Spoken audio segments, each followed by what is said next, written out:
Hi, everyone. I think we're live now. Ahoy, hoy. Hey, crew. Hey, does everyone want to go around and introduce themselves real quick? Hi, I'm Braxton. Hi, I'm Susie. And I'm Stanley. Hi, I'm Rachel, and we're just gonna talk about the latest episode of Strange New Worlds. That I'm now realizing I completely forgot what the episode title actually is. Lost in translation. Yeah, Lost in Translation. Thank you. Yeah. I was like, oh, okay. My brain was like going, "It's a movie," but I can't think of which movie. Uh, Which is, I've seen Lost in Translation a lot because I grew up in Japan, so like. Okay.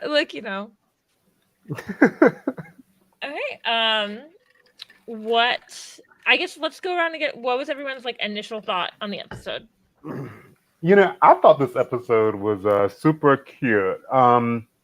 As it wrapped, I just felt really good. I was like, ooh, this is like comfort food, as like the camera panned out on Spock, Uhura, and Kirk talking. I was like, ooh, wow! Like I had tears in my eyes.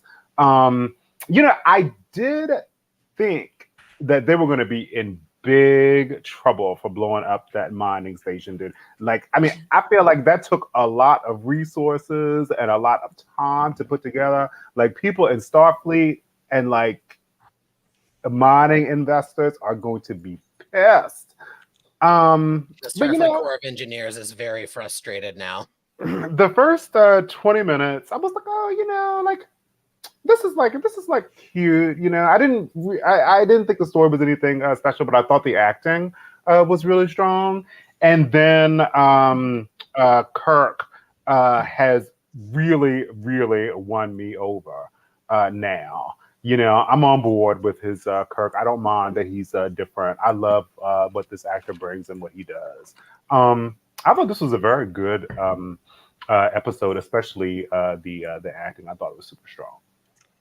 That is so interesting because that's the exact same thing that my friend Patrick and I were saying just like an hour ago. I think just overall this season, some episodes have been really, really strong, and other episodes for me haven't like stuck the landing as much. But the acting this season is amazing, and they're doing such. And I call him Stefan Salvatore Kirk because I'm a Vampire Diaries fan.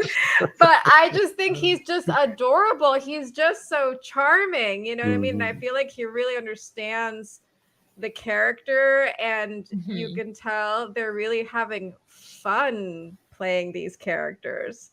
And so I enjoyed today's episode. It took a little bit to get there for me, like in the first and second act, but I thought they stuck the landing in the third act.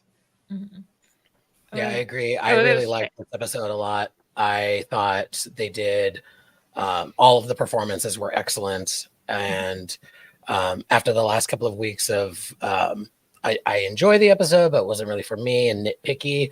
Here, my nitpicks were minor. I'm sure we'll get into it, and the visuals were still incredible as they have been the entire series, and there were really lovely character moments. I liked how they weaved in a little bit of the backstory they've been hinting at without going too ham with it.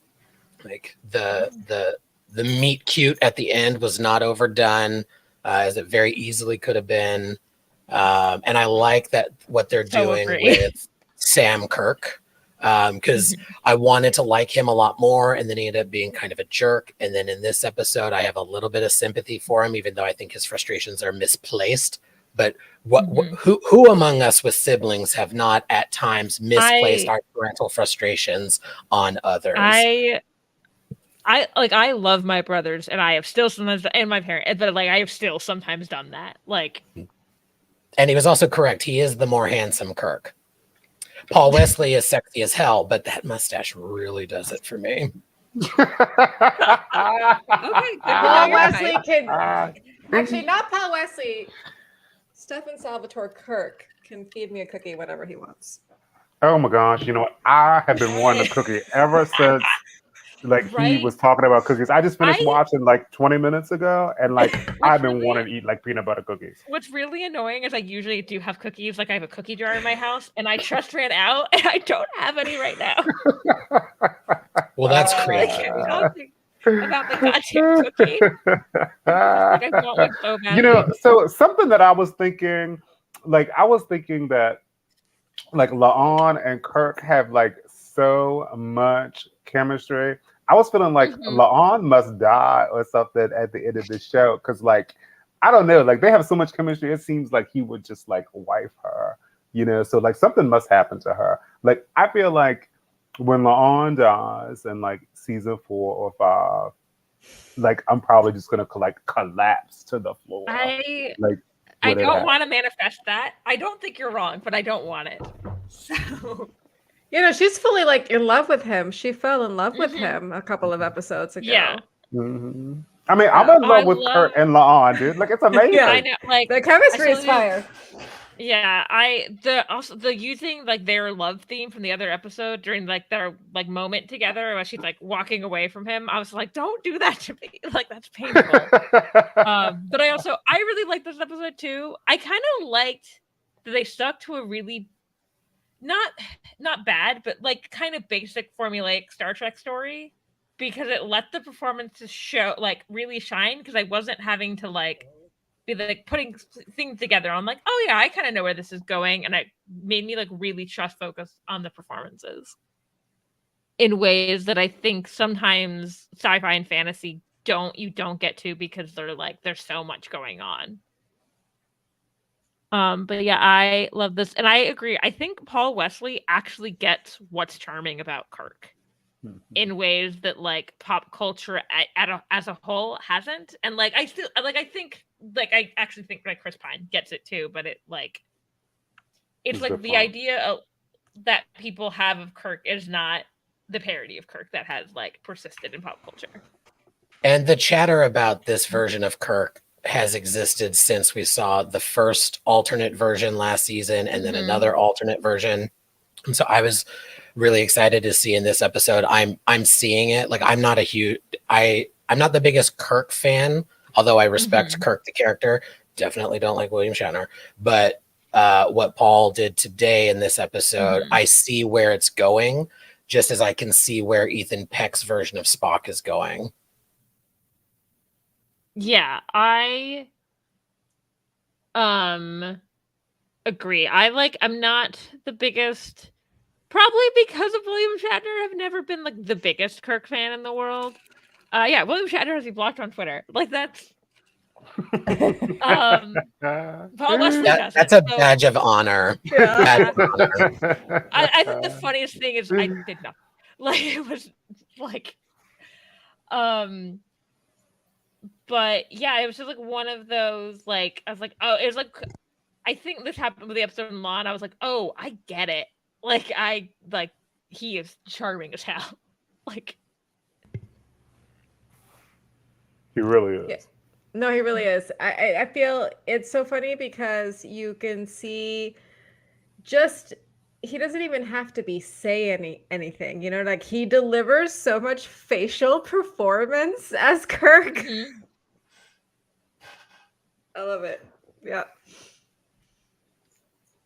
And I agree about the brotherly dynamic with Sam was on point today. You know, so I'm an oldest brother, you know, and there is 7 years between me and my middle brother, and then my youngest brother is 7 years younger than him.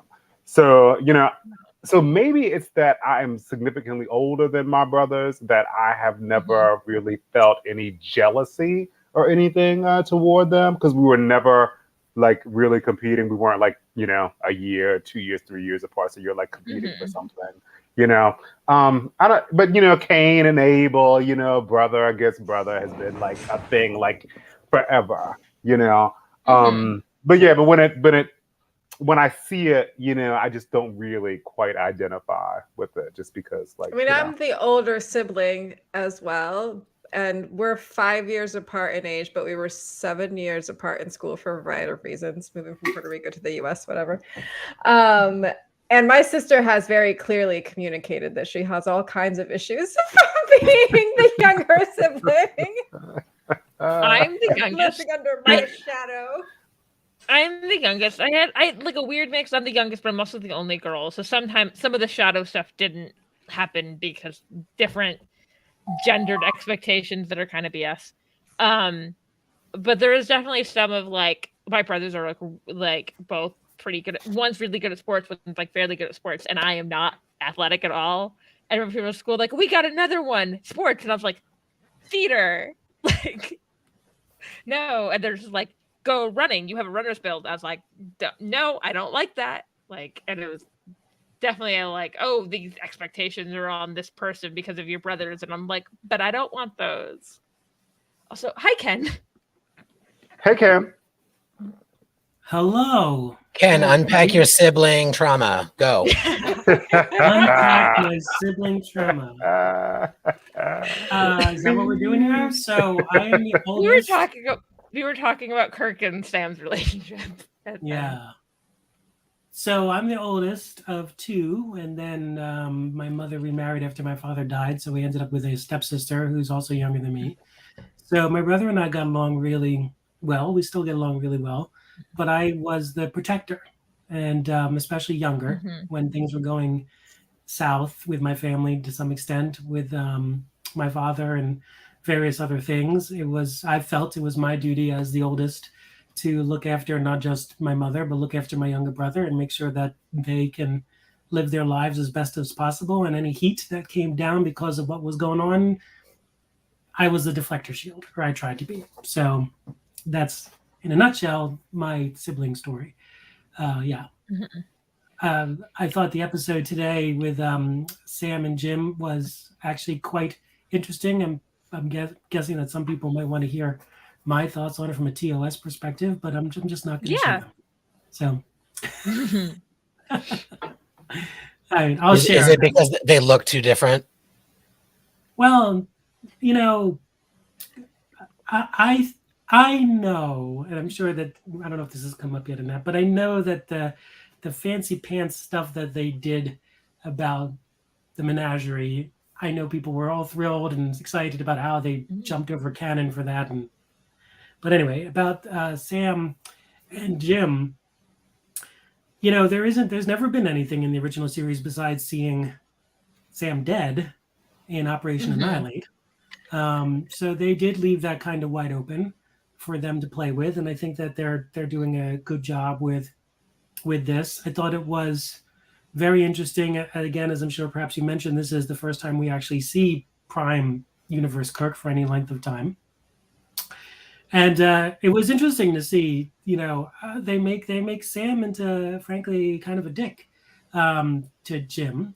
And, you know, I don't know if that's justified or not. But, you know, I kind of sort of get it in the sense that, you know, the younger one is now first officer, the youngest first officer in the fleet. And we know that Kirk becomes the youngest Starfleet captain ever.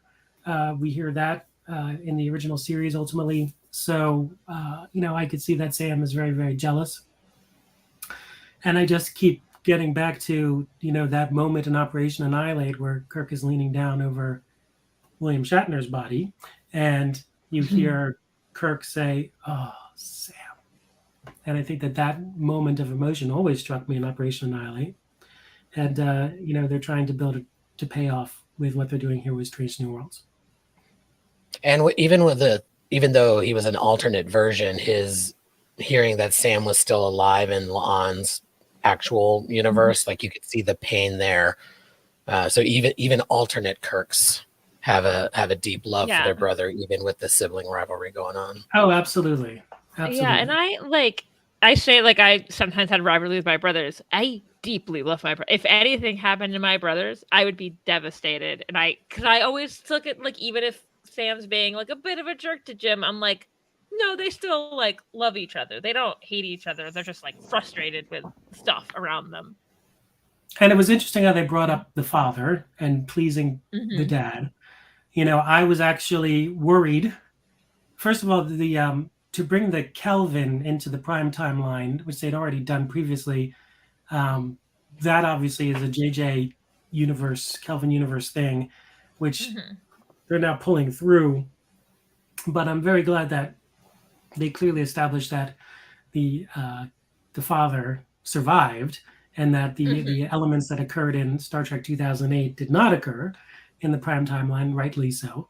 So that part I thought was good, and it's interesting to hear about sons trying to live up to the expectations of the dad. I mean, that is real world stuff.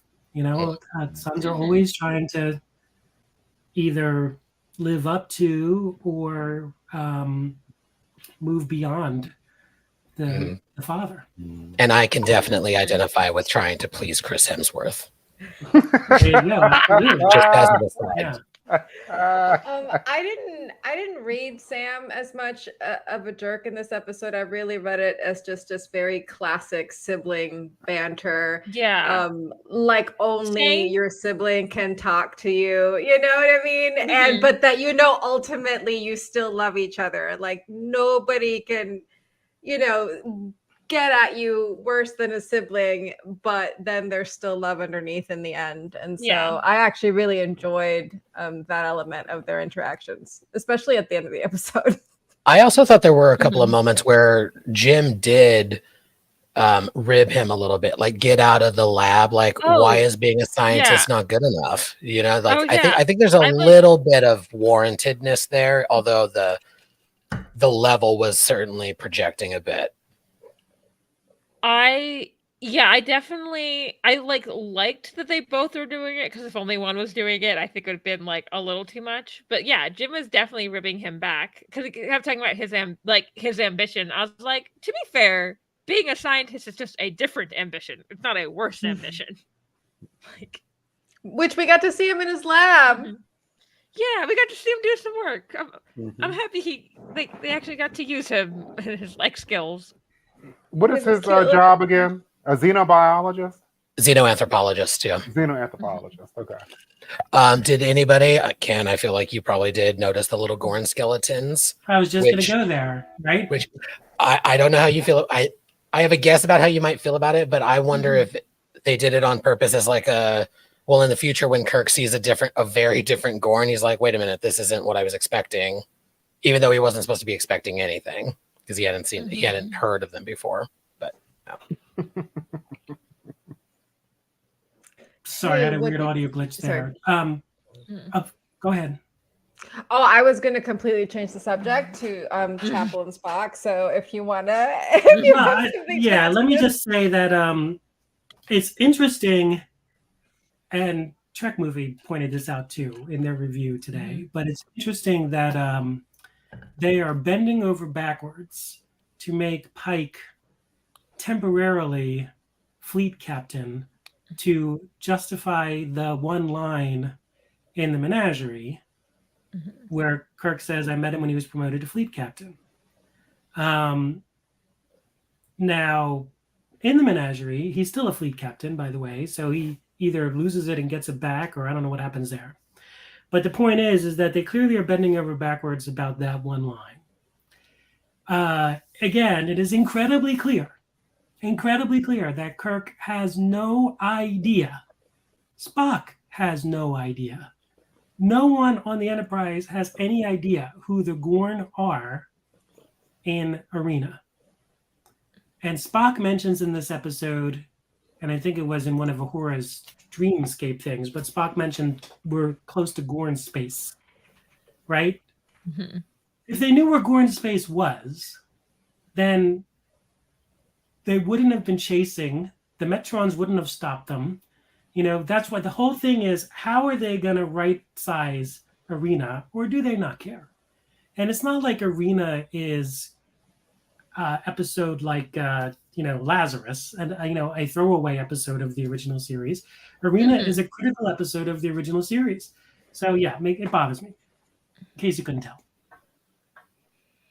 It is interesting that they're going to such lengths for this one canon piece, but not another canon piece. And it seems like they've made their choices, because the fleet captain thing bothered me just the tiniest bit, only in that we've seen two ship missions a few times in the series, which I love. I love seeing more fleet operations, and getting him to be fleet captain, I think makes a whole lot of sense, not just for the canon of it, but it is interesting because in the alternate future episode we saw last season, there were two ships and a station, but neither of them was a fleet captain in that regard.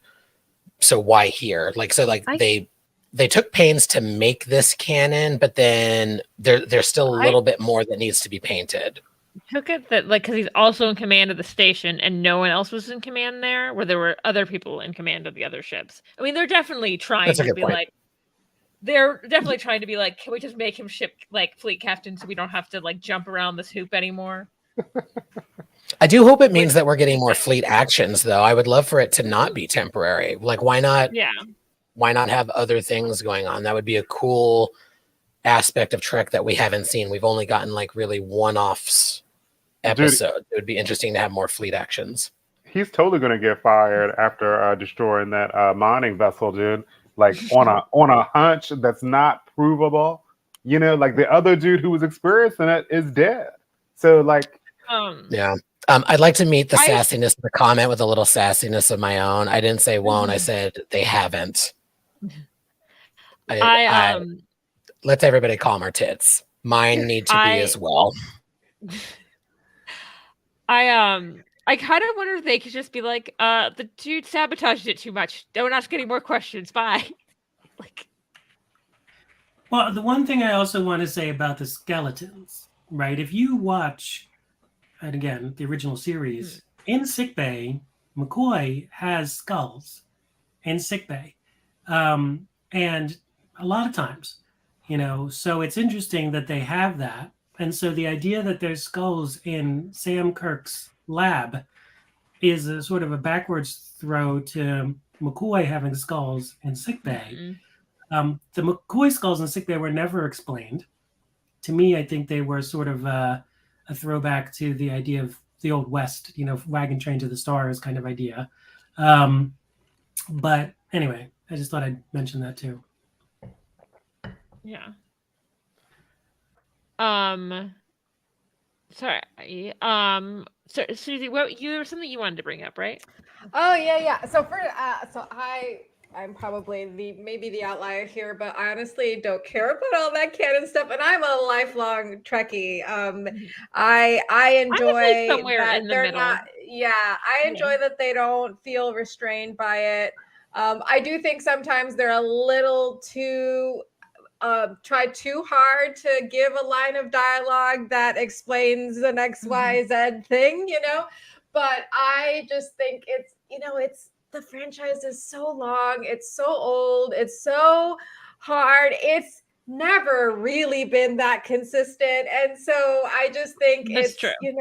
Have fun with it, and not to be, and this is maybe unpopular, but Doctor Who is always just kind of rewriting its own rules when it suits the story. And so at this point, it's just such an unwieldy franchise, you know what I mean? And these new actors are having so much fun with these characters. I loved the scene at the end with the three of them sitting at the table. It was just everything for me. And they look like they're having so much fun doing it. In terms of what I was going to bring up prior was, we haven't talked about Chapel and Spock yet, although I don't know if that's going to be a controversial thing to bring up. How do we feel about that? I actually liked that it was kind of it's kind of a chill thing going on in the background, and it's not like the big drama is going to focus on them all the time.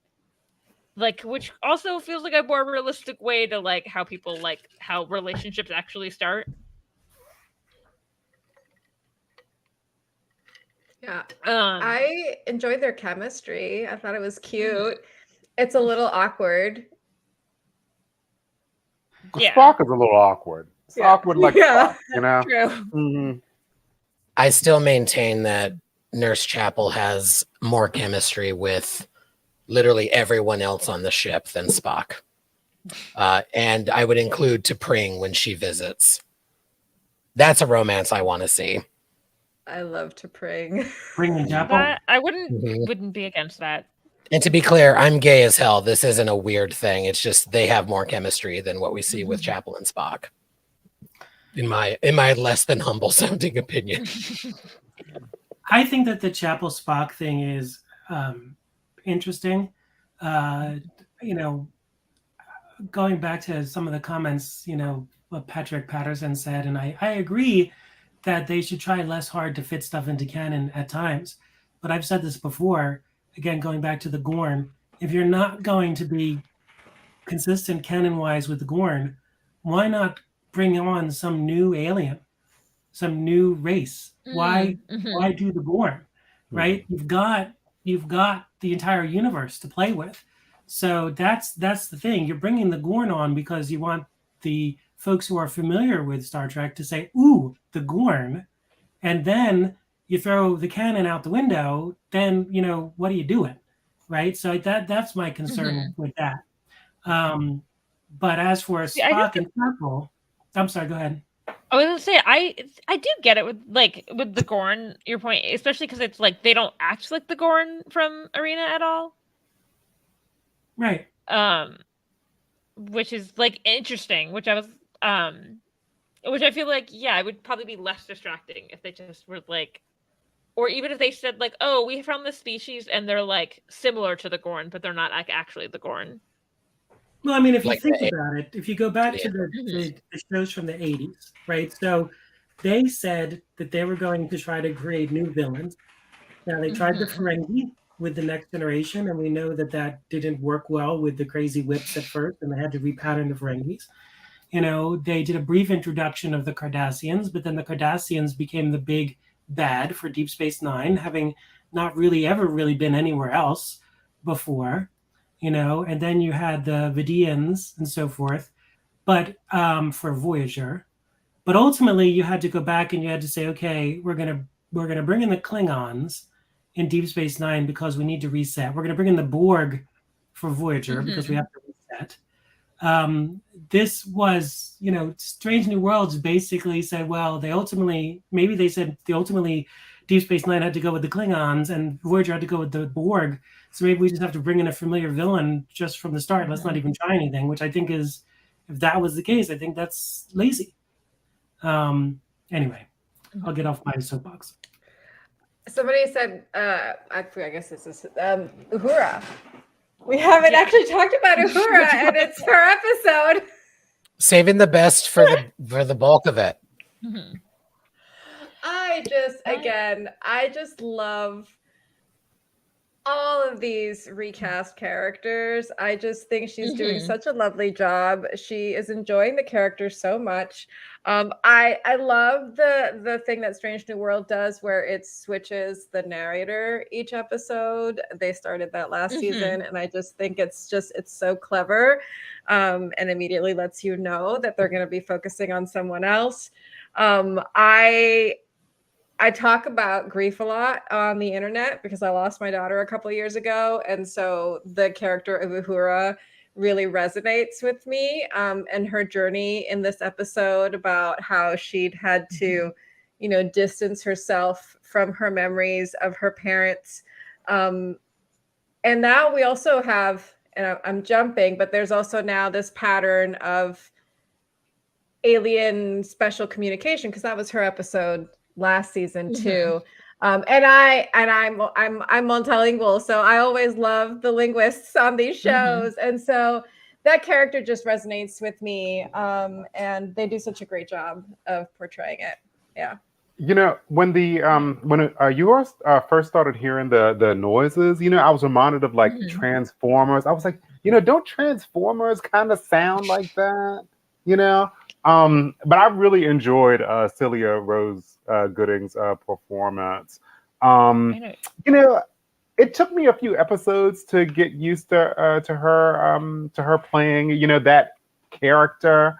But I think that she does a really good job. Like she does a good job bringing comedy to her scenes. Like I laughed at her and with her this episode. Like when she was crying, like I totally felt that. Like she did like a little bit of action this week. I totally enjoyed her performance. Like I thought the story was just like okay. What was really doing it for me was like everything that she was giving, and like I loved her interaction with so many people with like Pelia and Kirk. Yeah, like she kicked ass this week.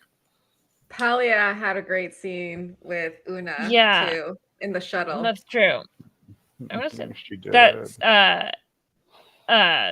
Celia always I always notice her in like when they like she's those episodes where she has like one scene, but she like gives such a good look that so every time she had like an episode that's about her, I'm always like so ready to go to like watch this performance the whole time. I think she's like one of those like people that when I'm watching, I was like, oh, I'm watching someone that's gonna be like famous later on. Like she's just so talented.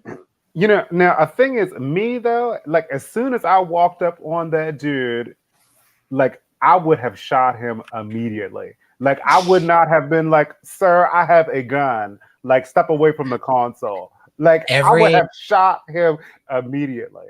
The biggest plot hole in all of Star Trek, and like I lovingly nitpick many of them, but the biggest one is the stun setting. So many episodes of Trek would be 10 minutes long if you just stun and ask questions later. I assume she was worried that she would hit something that he had already messed with and like caused another explosion. Sorry. Maybe. I'll take it. I think that Celia does an incredible tribute to Nichelle Nichols. I think that even more so than Zoe does in the JJ movies, I think that that she really she's channeling Nichelle Nichols, and I can see that. And she's just fantastic. And speaking of the phasers, they had the sound design is everything sometimes. And when you had just that little shot as they were leaving sickbay and you hear the original series phaser blast, which you don't hear very often, even in Strange New Worlds, you heard it there. That was very, very cool. And then the reverb of the photon torpedoes also, they do a good job with using sound design. Yeah, I loved Celia in this episode, in all of her episodes, but I thought she just did an incredible job at everything from big emotions to the nuance of different moments. The weight of losing her family is still with her, losing Hemmer. I love how this episode touches on grief not being linear. Like this is we talk about this a lot in the salons. Grief is not linear, and Trek doesn't always do grief very well, but it coming up in this episode months and months later, or however long later it's been, that's very real. And her facial expressions, her crying, like every choice she made, I thought was beautiful. And I think it was Dom who mentioned it in the comments earlier that not only was she scared about going crazy, but that realization that it was in the linguistic center of the brain, something that is central to who she is, and the way that Celia played it was just beautiful. Agreed.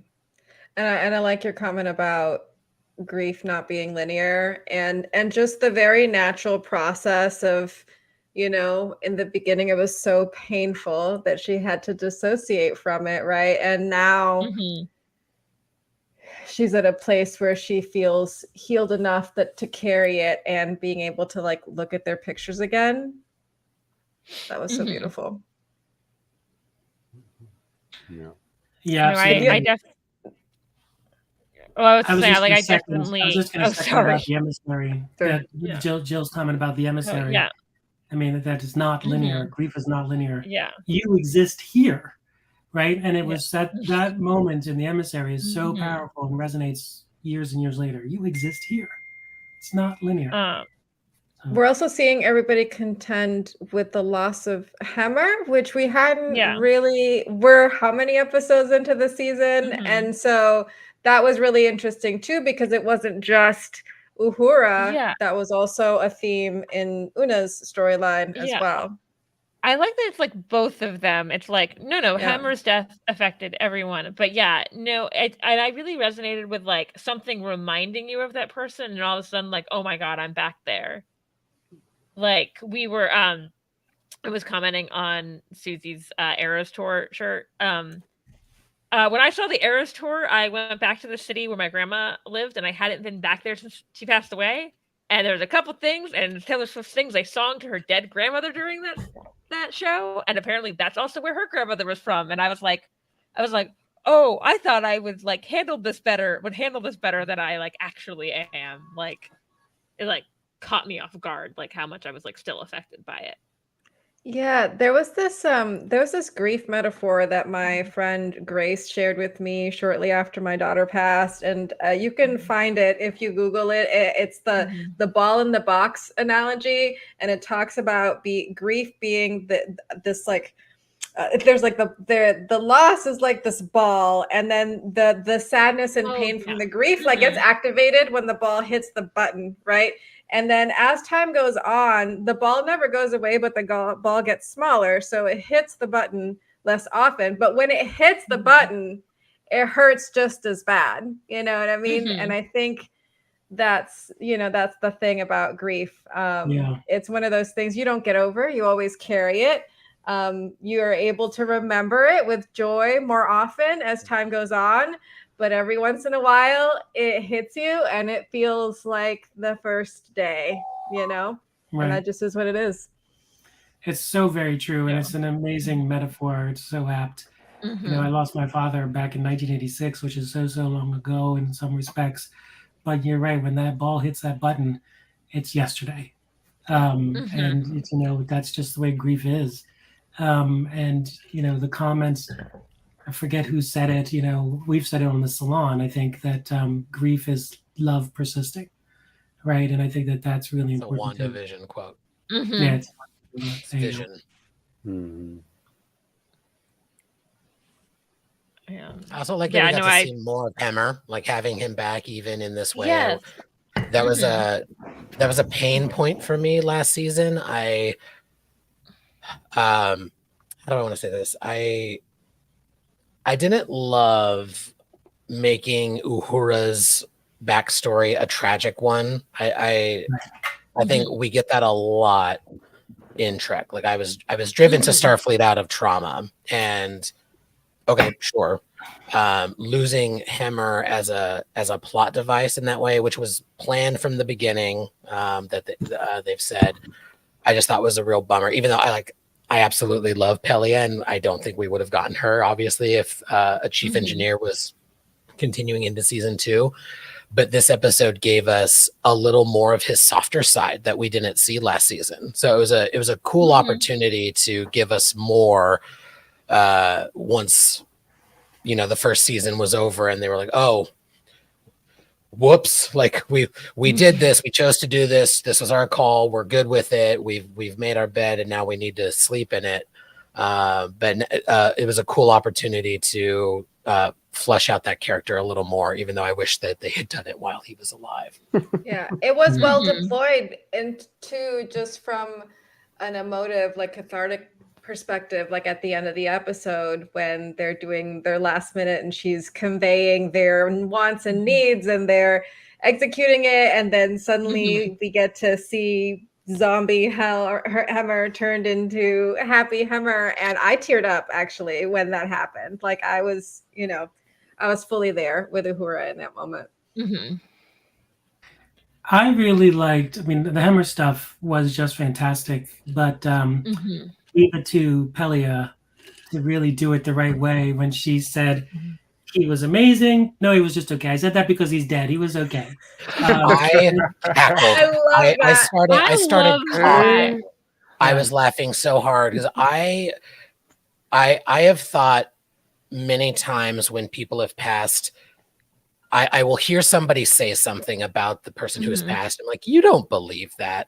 And I am very firm in we should be honest about people in their death as a way of honoring them. And in some cases like a Pat Robertson in a way of honoring the people they've harmed. Like I don't wish harm on other people, but when harmful people are no longer with us, I am happy. And I love that Pelia was very honest in that moment. She's like, you know what? I just said that because he's dead. He was okay. But look what he made of himself. That was it. It was a funny moment. It was a real moment. And then it turned into something beautiful because she's like, he was just an okay student, but then he became the chief engineer. It was a beautiful way of honoring him, honestly. I also love that because it's like one of those things, this is true, is that how you do in school does not always necessarily show how you will do in the real world. Una got a C that she apparently deserved was the conclusion of that conversation. Sorry, that was shocking to me. Pelia's are so good. And if you still want to claim that it's the C, then that's okay. Yeah, then that's okay. Yeah. I loved that scene. And that was it a shuttle? Well, Stan, you got a lot of Una this episode. How do you feel about that? I mean, I don't know. I'd say a lot, but I did like that we got a lot more than usual. Yes. Yeah.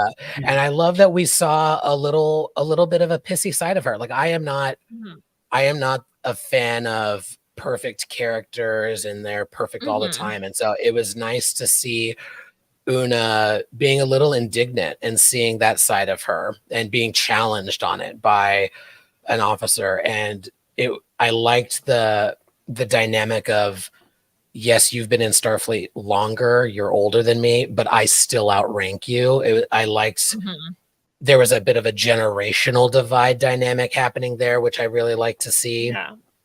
Because she wasn't being outright disrespectful of Pelia. She was just being a little indignant, which is disrespectful, I know, but like y'all get what I mean. That like what the like you've been in Starfleet longer than me. Like I think since before I was born, and I still outrank you. Kind of, to me tied to the two stories together too, and that it was like, different people have different goals. The way with like Sam and James and like them, there was the same thing. It was like, just because someone isn't like jumping up the ranks, it doesn't mean they're not successful. Yeah. And I loved her question. She's like, why do you think that is? And Pelia was like, you know what? All right.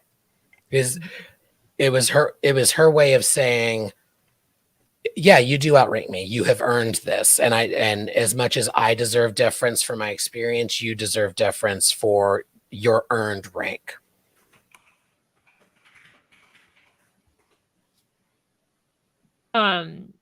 Yeah, I agree. Hey, I have an emergency. I have to go now. Everything's okay with me, but I just got my dad called and he needs to talk to me about something. So take care, Braxton. Hey, see you guys. That was really fun. Take care. Yeah. Bye. Bye.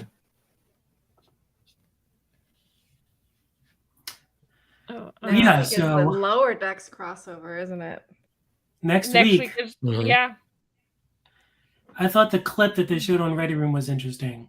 I actually haven't watched the clip yet for that. Yeah. All right, well, I won't say anything. But watch the clip.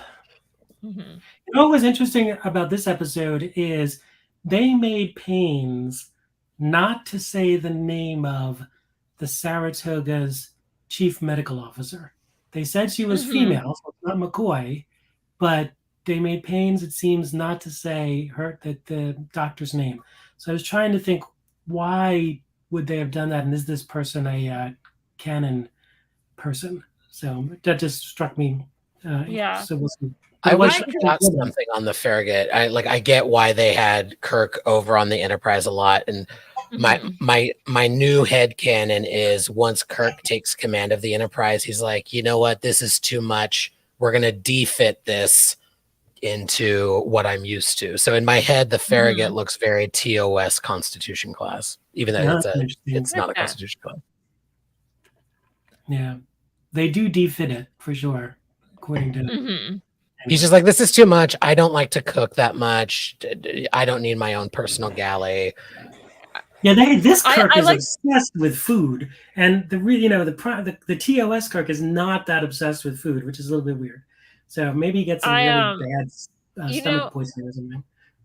I did find it interesting with him so obsessed with the cookie, but he's like, it's a real cookie, and I was like, does Kirk maybe just not know how to cook? Is like, which I could fully see people in the Star Trek universe. I mean, there are people in this, like, today's day and age that don't know how to cook, and that's a lot harder. Well, again, going back to Arena, the pre-title sequence to Arena, Kirk is excited to be beaming down to visit because, the Commodore who's there at Cestus 3 sets a mean table. And so Kirk is excited to go down there and have a good, as McCoy said, non-reconstituted meal. So there are moments in the original series where Kirk and food are there, but not to the extent that they're making it here. So it's a little bit odd. But anyway. People are just talking about Kirk's ability to cook in the Nexus, and then he somehow messes that up too. So I think I'm right. Kirk doesn't know how to cook. That's true, but that was in Nexus. So. Yeah. And somebody in the chat also said they liked your comment. Or might have been, was it Dom? I missed. Now I can't find it. About the parallel between was it Palia and Una scene, and then Jim. Yeah, Jim. I realized I kept calling them Kirk and Sam, and that feels mean to Sam because he's also Kirk. Yeah. How Pelia and Una contrast what Sam and Jim are about. Scene that also stuck with me was one, because I liked their chemistry based on the previous episode, but Lon and Jim's scene, but him talking about like watching his dad like go around save the world and like a little less, but I'm a military brat, and like that got to me.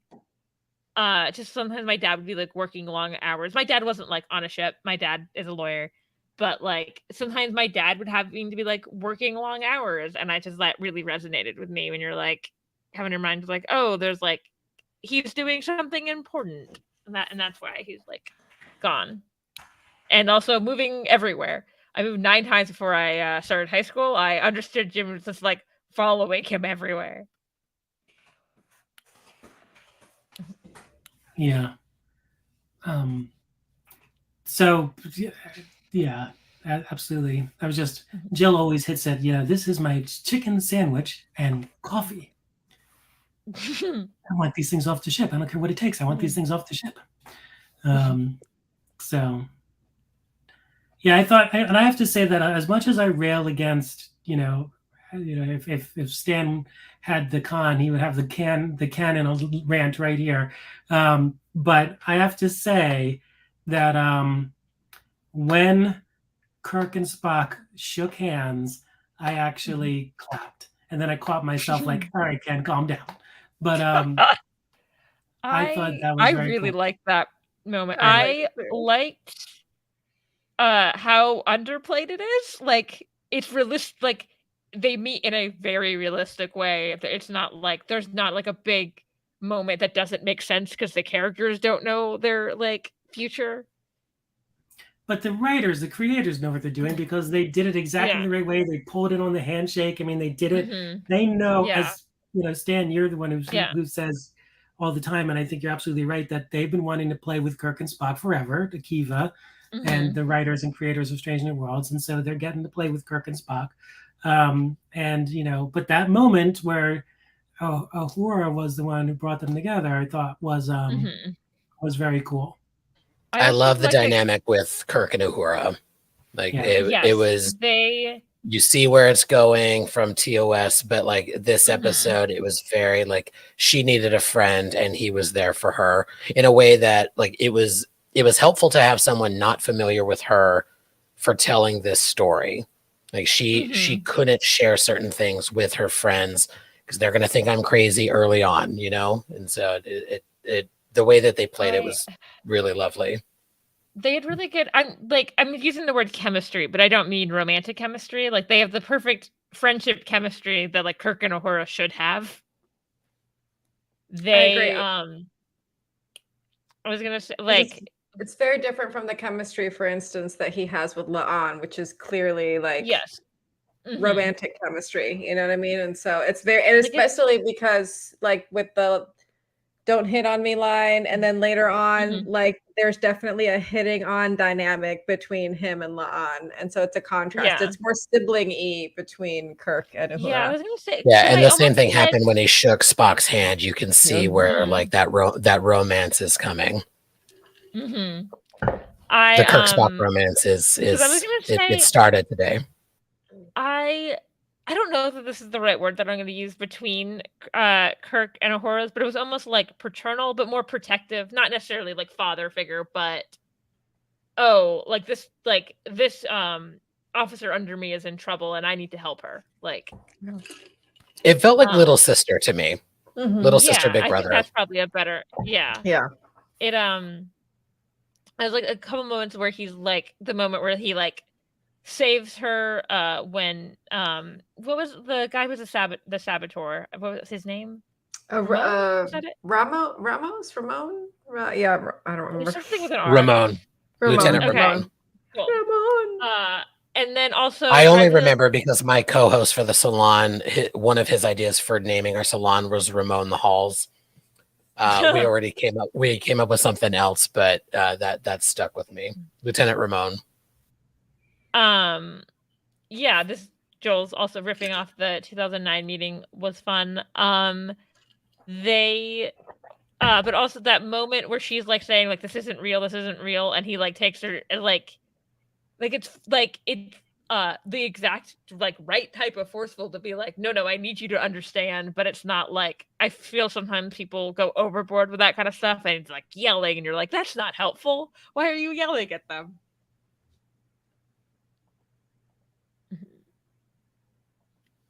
Yeah. Uhura, again, Jill, right on the mark. Uhura did have a lot of great screen time in TOS. There are, there's some very powerful scenes between Spock and Uhura in the original series, which is where, JJ took it in the Kelvin movies. But there's a scene where Uhura says to Spock, Captain Kirk is the best friend you've ever had, and he might be dead. And I actually don't remember what episode of TOS that is at the moment. So I know it's shocking, but it's late. So someone will be able to tell me. I'm looking at you, Father. You tell me which episode that is. Captain Kirk is the closest thing you have to a friend. And then Spock says, my concern for the dead will not bring them back to life. It'll come to me. But anyway, yeah. But, there's a lot of scenes between Spock and Uhura, but those scenes tie into the relationship between Kirk and Spock. Remember, is it like it's really early on where they like sing or she's singing and he's playing the lute? Yes, there's a number of those episodes. There's it's Charlie X is a famous one with that. Yeah, okay, I'm thinking of the one of Charlie X. Yeah. There you go. Fatheree came through. The man trap. Thank you. Yes. But I like that we're getting to see like the beginning of their friendship.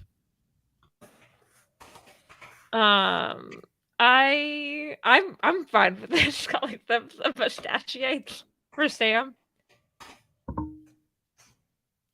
Call me Captain Mustachiate because Dan, however you say his last name, is beautiful.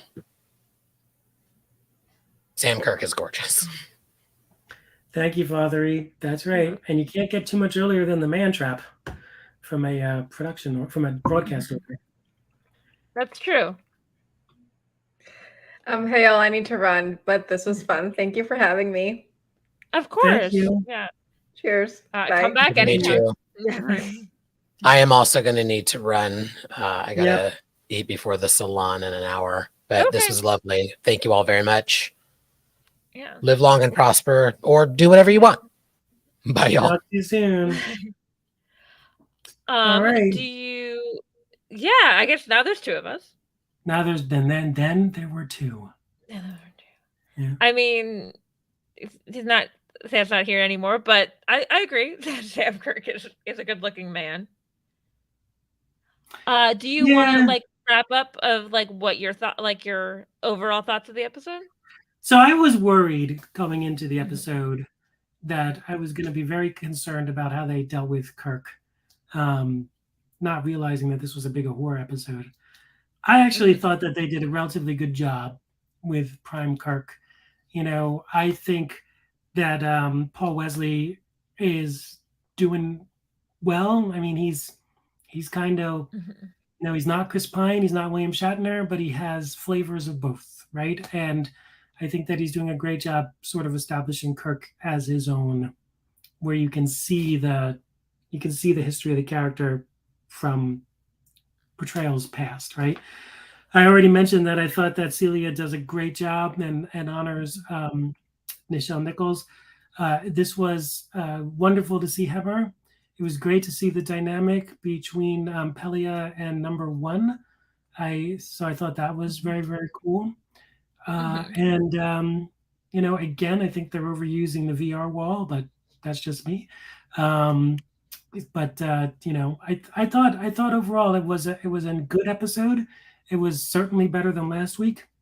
I think there was a lot of different types of behavior in play from the point of view of the sound of the screen of the script. I mean, where you've got comedy, you've got heartbreak, you've got fear, you've got love, you've got good character developments, all of that stuff.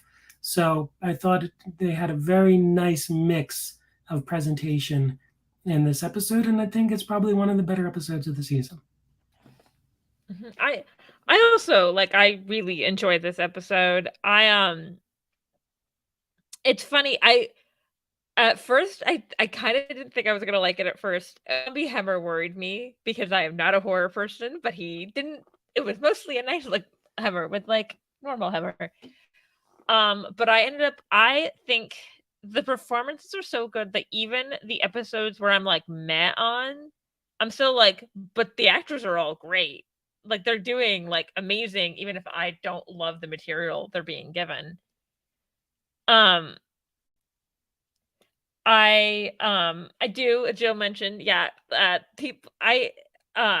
Pike's joke was good. I feel like Strange New Worlds, more so than a lot of the other Trek shows, does better at like using all of its ensemble.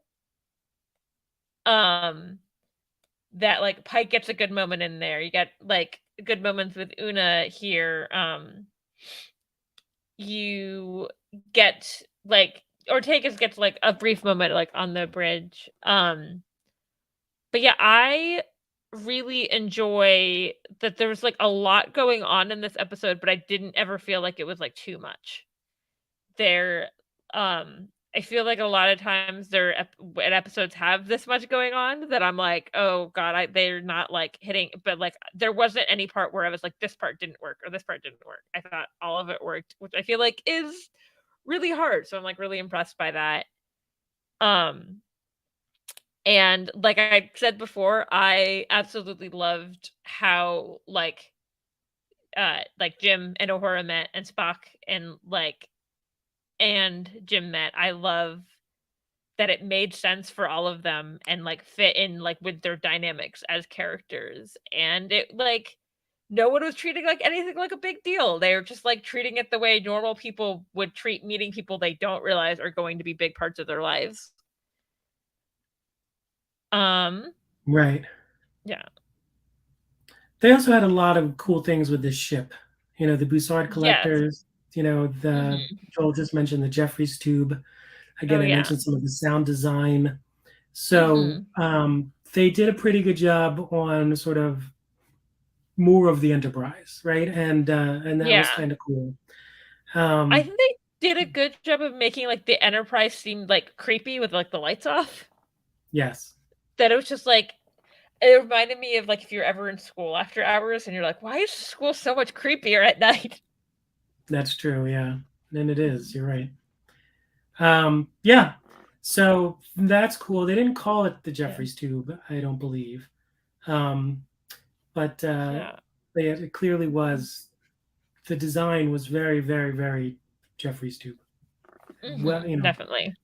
So, which again, they know when they want to honor certain things, they don't make it too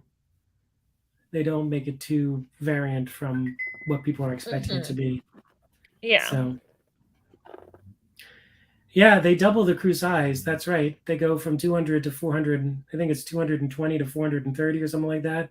And by the time you get to TOS, which may explain why the ship is, which may explain why the corridors are so much smaller on the original series, and the ship is so much smaller in the original series. They just had to put more bedrooms in. That's right. They had to take up the room, right? So, I mean, so it's funny to me. I'm like, there's some military reason why like people get moved around all the time. So like that, I think just me in the military, I was like, yeah, bases change like how many people are on them all the time. So like that, like to me, I was like, yeah, that makes sense. Right. Yeah, so this was good, Rachel. I just want to also salute your scroll about standing with SAG-AFTRA and WGA. Yeah, it's almost like we wouldn't have Star Trek without either of these groups. We wouldn't have anything.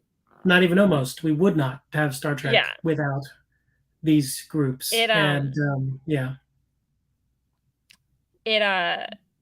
sure a lot of you know this, but it's been really interesting, even though like I knew actors weren't necessarily paid the way they should be, but it's been really interesting actually hearing them talk about the residuals, or talking about how the fact that apparently when they make the move to Canada for like 6 months of the year, they don't actually like help them find home, like places to live, or help them pay for that. But I really suggest checking out what people are saying. Actually, Michelle Hurd is the, I think, vice president of SAG-AFTRA West Coast. She's very high up there. I don't know what, but she's very high up there. And she's been having. I really suggest checking out her interviews, and Anthony Rapp's as well. Yeah. It's very cool. Anthony Rapp has been taking his baby out there, who is adorable. Right. It just goes to show that Star Trek, the actors in Star Trek create great characters, but they're also people of great character themselves. And it's great to see that, the Star Trek actors are playing pivotal roles in working towards getting fairness in all of this. So, yeah. And I would love for them to be able to promote the stuff. They can't right now, for obvious reasons. But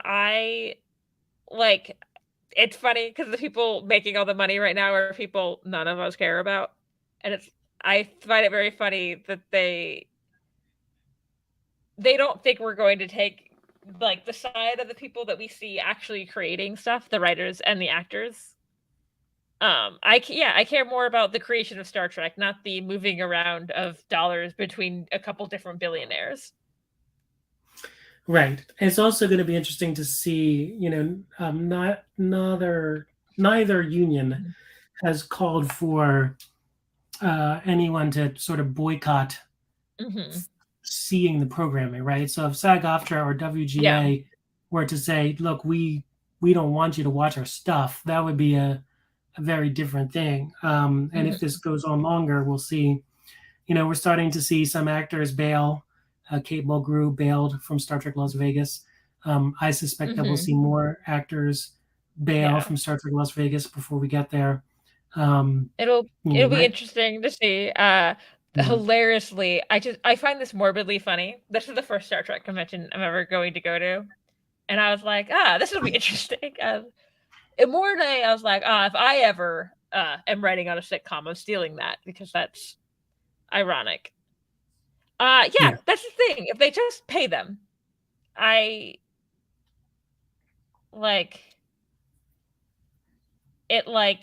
it's really not hard to and some of the stuff, if you want to feel enraged, I would suggest looking through the documents SAG-AFTRA put out a couple days ago, where it showed what they came to the table with and what they were told.